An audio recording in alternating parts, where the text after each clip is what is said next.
Good afternoon, Giants fans.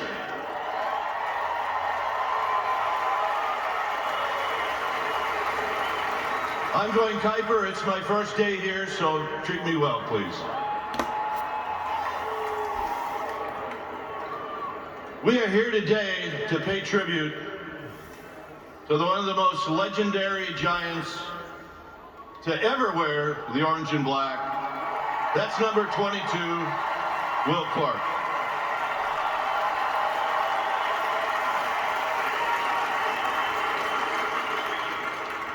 Today's ceremony marks just the 11th number to retired by this great franchise.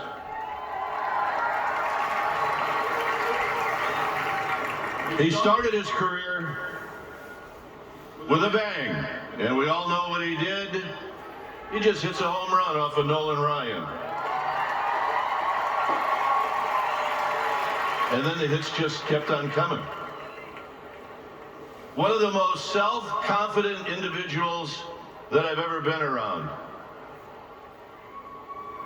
In 1989, he led the Giants to their first World Series since 1962.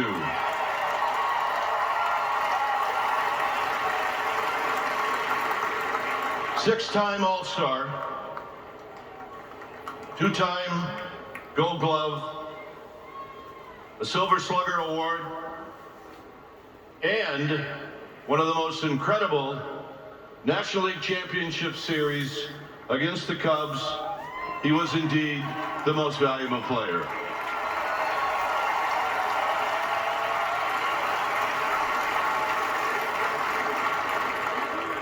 One of the most clutch hitters in this franchise history, and in all honesty, the sweetest swing you'll ever see.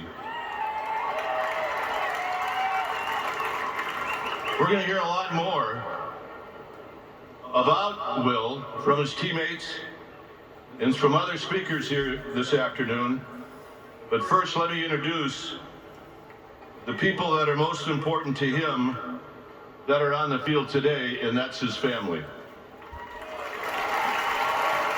Will's wife, Lisa, their daughter, Ella, their son, Trey, his brother and sister-in-law, Scott and Brandy, and their kids, Cameron, Lily, and Grayson, right here.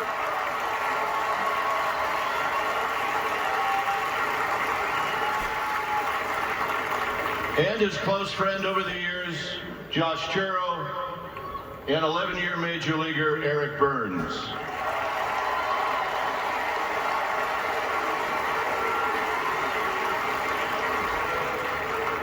Eric's the shy one on the end.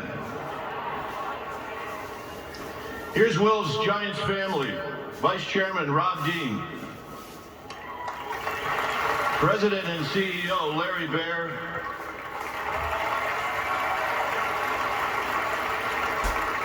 You might have heard this guy before, manager Bruce Bochy.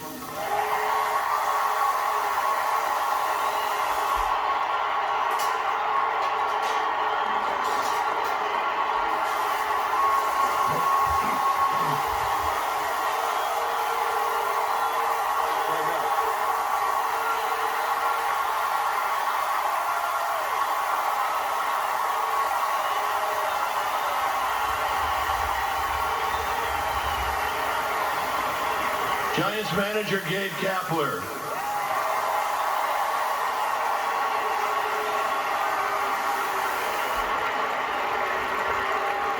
In charge of the clubhouse forever, the legend Mike Murphy.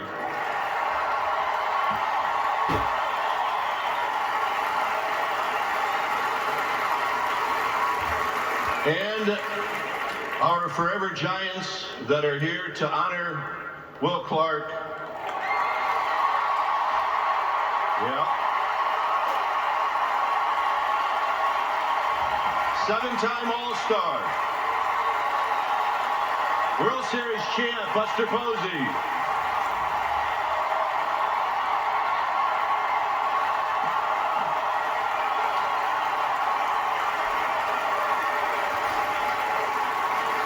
Two-time All-Star, an old teammate of mine, and Mike Kruko's the Hackman, Jeffrey Leonard.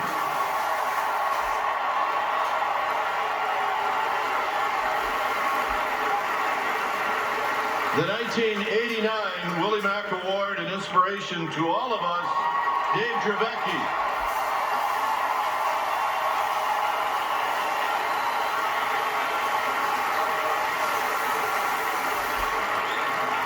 He played next to Will Clark a very long time.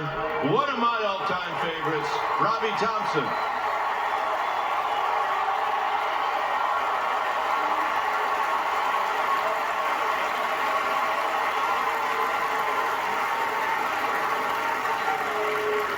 He was the 1989 Most Valuable Player, the Boogie Bear, Kevin Mitchell.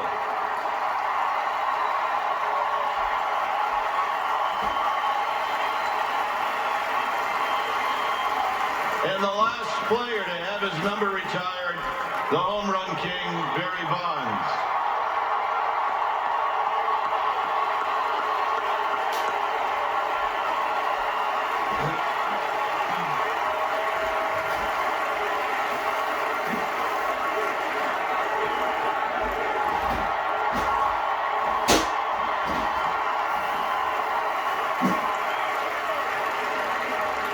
We have a fantastic program for you this afternoon, but first, before we bring Will Clark out of the dugout, please direct your attention to the video board for this special presentation. Clark swings, high drive, right field. That is an outstanding play by Clark with a two-run homer. Clark is one of the best punch hitters in the National League. In an unprecedented meteoric rise, a phenomenon has taken over the streets of San Francisco that can only be described as thrill mania. Mile of a game and one for San Francisco. Clark is 5 for 5. Hi, I'm Will Clark, number 22, first baseman for San Francisco Giants. He feels like he can hit anything and anybody, and he goes out and he does it.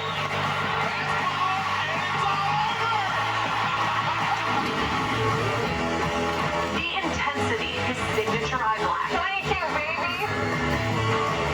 Bam, out of the park. Gone. Giants won the game! That is a thrill. You're overmodulated. No way! Turn up the volume. Let's talk about Will the Thrill. In the late 80s, William Nushler Clark was not just a giant, he was the I giant. think this is a symbol for the new Giants, just about ready to take off into the 80s. Lifting a generation of Giants fans through hard-nosed, unedited. Willpower! And fans can't get enough of this young giant. 22's coming up. Game over, man. He was your favorite player, your mom's favorite player, he was your dad's favorite player. Your little sister loved him, your grandma loved him. He was my favorite player. Balls to the wall now, pal. From the first swing of his first at-bat ever, his brash talent was evident. Offering to Clark. Fly ball deep to center field. Tony Walker heading for the warning track. It is out of here. Will Clark, his first major league at bat.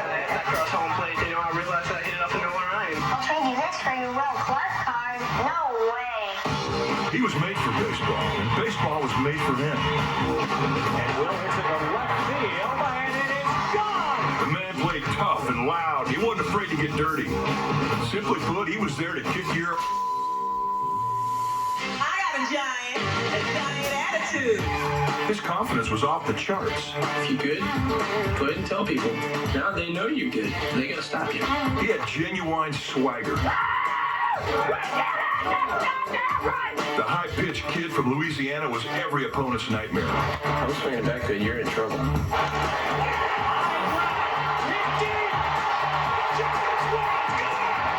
Seems to be no situation the thrill can't handle. The game is on the line, and Will the Thrill stepping up to the plate. The biggest moments, the lights were shining brightest, that was Will the Thrill time. Waiting on deck is Don Zimmer's nightmare, Will Clark. Fans wanted it on him, his teammates wanted it on him, and he wanted it more than anybody. And Clark hits it up the middle of the center field base hit. And Superman has done it again.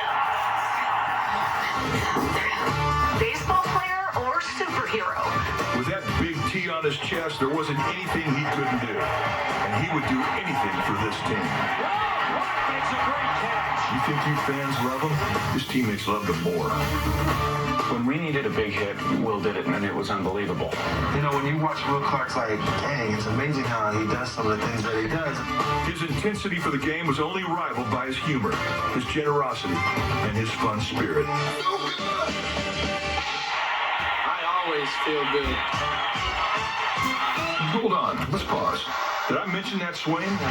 Oh, that sweet swing of swings. It was picture perfect. It was art. See this beautiful swing by Will. A thing of beauty that to this day defies all of science and logic. Now the 1-0 pitch, and Clark hits it high and deep to right field. A 3-run blast for Will Clark. But that was the thrill, a defiance to every conventional aspect of the game. For 22, every seat in Candlestick was a front row seat to a once-in-a-lifetime experience. Because his passion for the game was so real, so raw, and so large, it was so contagious to everyone that came and saw him play, and everyone that got to play with him. And let me tell you, it was fun to be part of the frenzy that was Thrillmania. High drive into deep right field. It is a grand slam home run. I played baseball ever since I've been 8 years old. My whole philosophy was to have fun. And you know what? I'm still having fun today. There is no stat that can explain what Will did for us. There's just no way to put it into words. But look in the mirror. Look to your left and to your right. Look to anyone that's wearing the orange and black. You see that passion, that love, that unedited, hard-nosed, genuine swagger we all feel for this team, for this city, and for this game? Well, where do you think we got that from? We got it from the thrill. A giant that played this little game with the biggest heart of all. Number 22.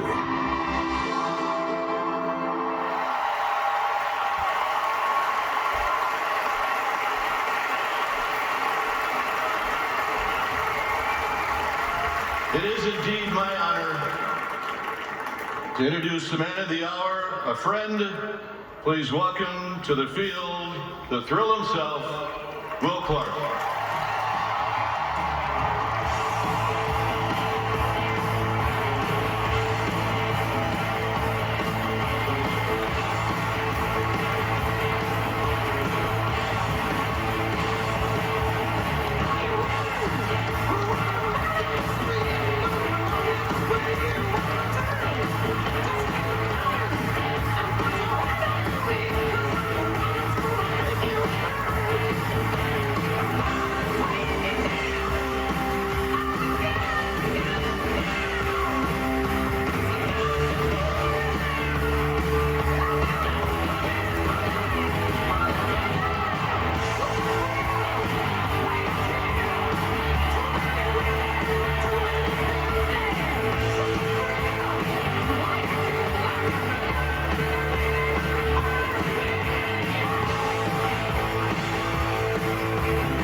Our first speaker tonight, I know him pretty well, and so does Will Clark, because this man really adopted Will when Will first got to the big leagues. My broadcast partner, Mike Krukow, upstairs.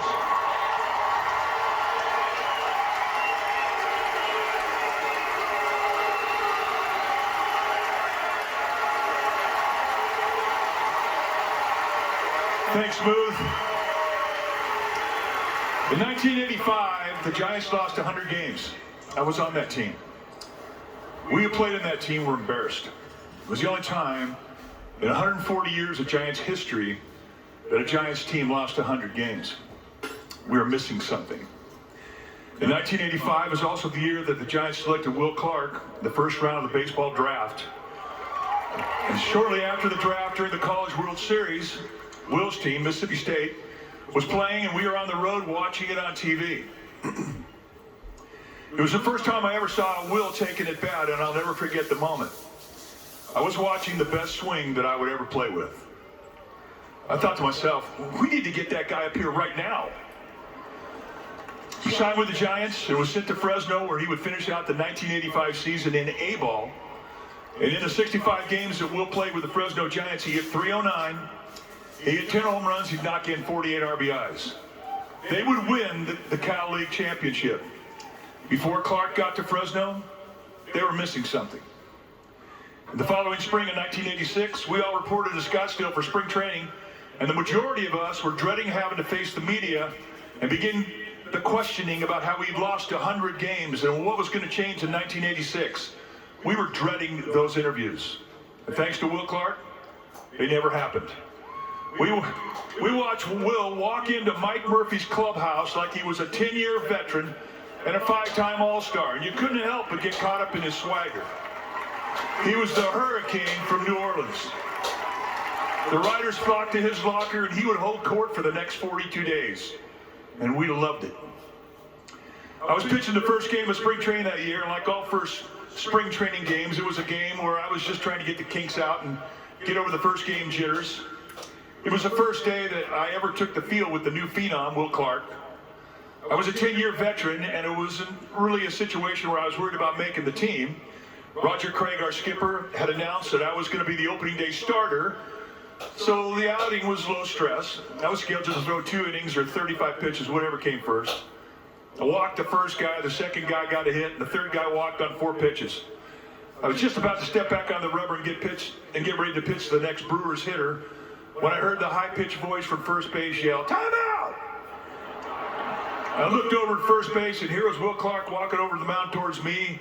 He walked up the mound, and he said, "Hey, if we're going to win this game, you're going to have to do better than that." And so the Will Clark era had begun. By the end of spring training, Will Clark had made the team, and we had become friends. When we left camp, he accepted an offer and an invitation from my wife Jennifer and I to live his rookie season with us. He stayed 2 years. In our house, he was a full-blooded rookie. And in many ways, he was just another kid in the family. He liked sugary cereal, and he liked cartoons. He reminded you every day just how young he was until he got to the ballpark and put on the uniform. When he crossed the lines to take the position on the field every day, things changed. He changed. He would turn into a 100% baseball player with instincts so pure that you were convinced he was an old soul of the game. He strapped it on every day with one goal in mind, to win that game. That was the thrill. And he had that something. He would become the centerpiece of the Giants lineup for the next 8 years. He would wear the Giants uniform 5 times to an All-Star game. He'd help the Giants get back to the playoffs, and he'd help them get back to the World Series. But perhaps the most important thing he did was he made it cool to be a Giants fan again. His chapter in the book of Giants was long, and it was rich, and it was rich with accomplishment. And there was not one time that we took the field with Will that we didn't think we were playing with a guy that would someday become immortal and leave his mark on the game. And today I look up at the 13 men who have had numbers retired or their name remembered and celebrate the legends of the Giants. I applaud the accomplishment of each of the players that have been honored in the most special way by their fans, by the Giants organization. Their numbers will never be worn again. And I look at the new addition, number 22, and it warms my heart to know that his career and his talent have been recognized and honored. He has earned his place in Giants history, and he truly deserves to be remembered with the storied immortals of this franchise forever. Will, congratulations. And from all of us here today, thank you. It was a privilege to watch you play.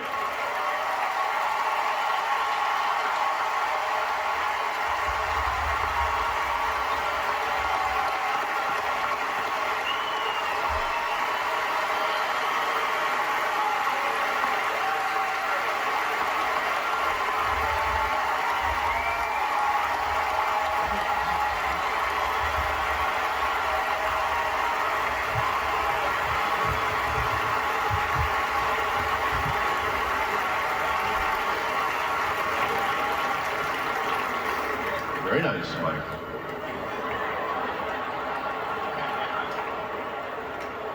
All right, our next speaker. Either one guy hit third and the next hit fourth, or fourth and they hit back to back. Kevin Mitchell.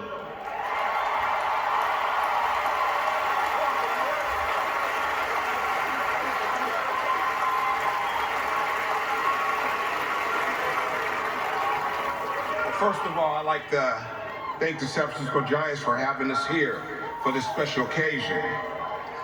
And I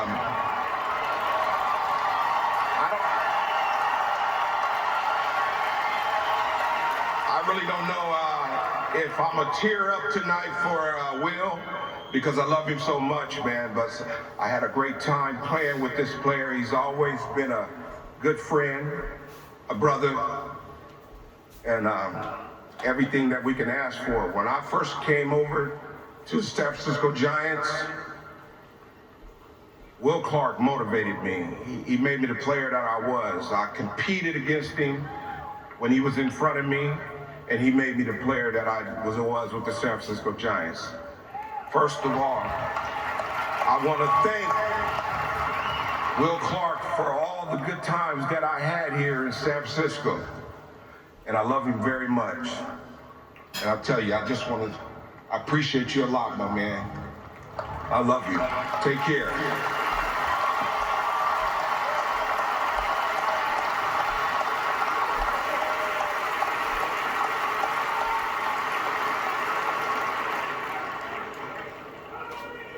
Well, it's important to note that there are a few Giants legends that couldn't be here.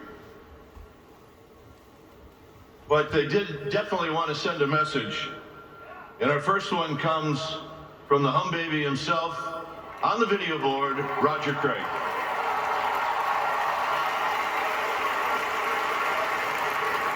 Will, this is a hum baby, remember me? Yeah, I got on your butt a lot of times. I want to congratulate you. You were a great ball player. But you'd have been a lot better if you'd have listened to me.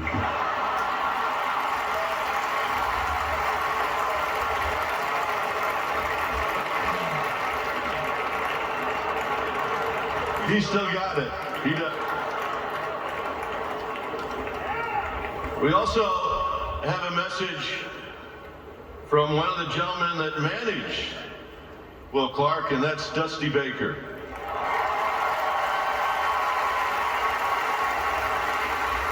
Hey, Will the Thrill, and all the Giants fans out there today, congratulations, man.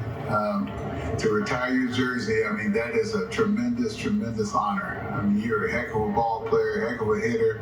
I use you every day, and when I tell my guys when they don't run out of fly ball.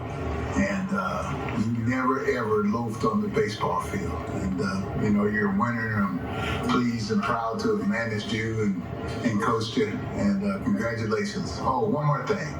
I knew you was cool when I called your house and you didn't answer the phone, and then your machine came on and you played B.B. King and the Thrill is gone. All right, man. I'll see you later.